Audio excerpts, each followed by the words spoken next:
कुछ साल पहले नोएडा के पास एक छोटे से गांव में एक खूबसूरत लड़की रहती थी जिसका नाम आयशा था। उसकी आंखें गोल और कटीली थीं, त्वचा सफ़ेद और चमकदार और बाल इतने लंबे और काले थे कि जैसे रात की घटा हो। उसकी सुंदरता के चर्चे दूर दूर तक फैले हुए थे। लड़के चाहे वह पास के सेक्टर से हों या दूर दराज से, उसके पास केवल एक ही उद्देश्य लेकर आते थे, उससे मिलने और उसे डेट पर ले जाने की विनती करने। आयशा की सुंदरता का रहस्य सिर्फ उसका रूप नहीं था, बल्कि उसकी चाल और मासूमियत भी थी, जो लड़कों को अपनी ओर खींचती थी।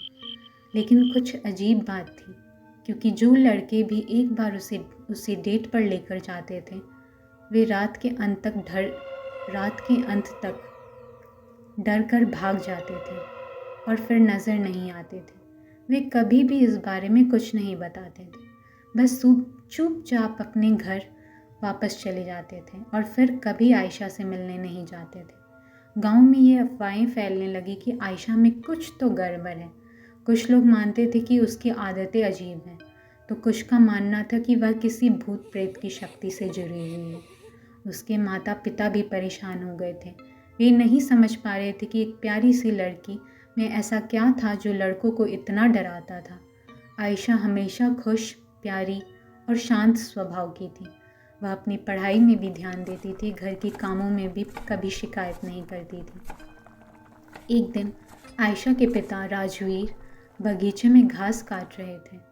तब एक युवक बगीचे के रास्ते से आता हुआ दिखाई दिया। राजवीर ने पूछा, कौन हो तुम? तब उसने कहा, मैं आयशा से मिलने आया हूँ।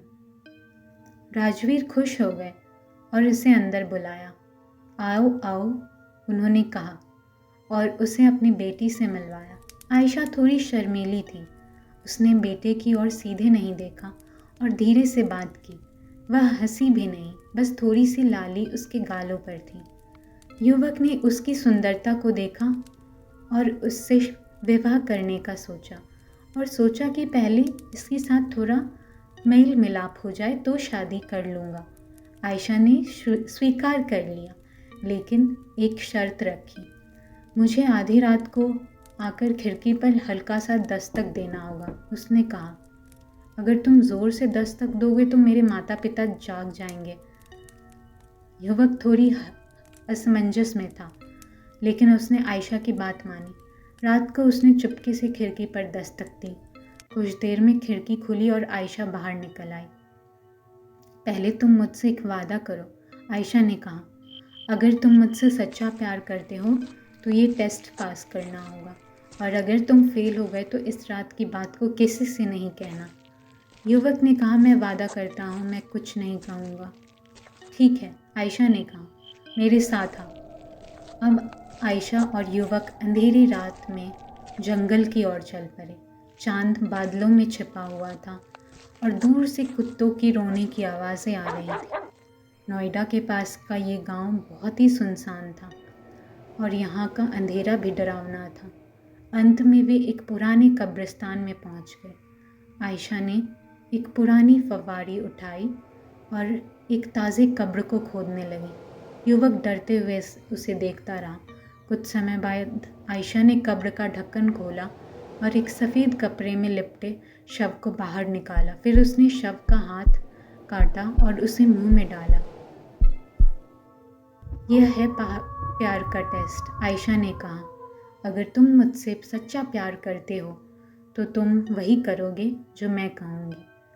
युवक चुप था, लेकिन उसने बिना कोई सवाल किए शव का दूसरा हाथ उठाया और मुंह में डाल लिया। अब उसकी आंख चमकने लगी। उसने महसूस किया कि यह शव असल में मृत नहीं था, बल्कि चीनी और चावल के आटे से बना एक मोम का ढांचा था। यह सब एक मजाक था। तुम ही पहले लड़के हो जो भागे नहीं, आयशा हंसी। मैं तुम्हारे जैसा बहादुर लड़का चाहती थी। अब मैं तुमसे सच में प्यार कर सकती हूँ। लेकिन युवक की आंखों में गुस्सा था। उसने गहरी सांस ली और कहा, सिर्फ चीनी? फिर वही फव्वारा उठाकर एक और कब्र खोदने लगा। इस बार उसने एक असली शव को बाहर निकाला और उसे खाने लगा। आयशा डर से चीख उठी, वहाँ से भाग गई। उसकी हंसी अब केवल एक डरावनी गूंज बनकर रह गई थी।